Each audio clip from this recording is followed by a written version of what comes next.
Welcome to solverfy.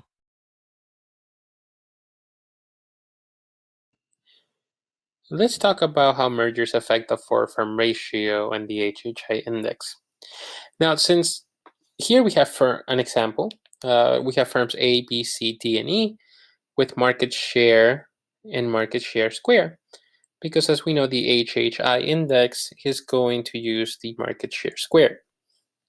Now, for the four-firm ratio, all we're doing is adding the market shares for the first four firms.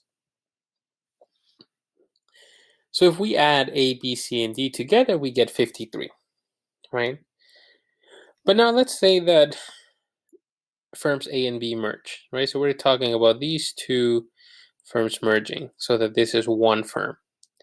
Well, then the top four firms are going to be 1, which would be firm AB, 2, firm C, 3, firm D, and 4, firm E. So altogether, the market share is going to go from 53 to 62, right? So now this the four firm ratio is going to increase to 62. So basically the four biggest firms in this market control 62% of all transactions. So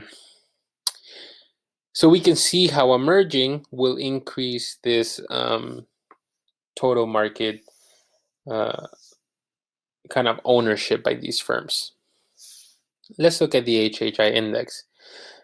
Here, all we're doing is adding the top four market share squares, and the reason for the squares is to give more weight to those firms that own kind of higher percentages of the market.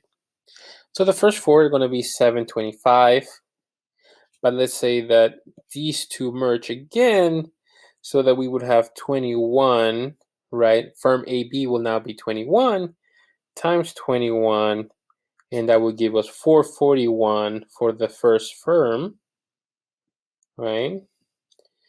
The second firm would be C with 144, right? 12 square. The third one would be D with 100, right? That's their market share square. And the next one would be E with 81. Now, if we add this all together, we get 6.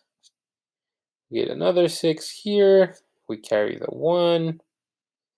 766, right? So again, we can see how merging will increase both the four firm ratio and the HHI.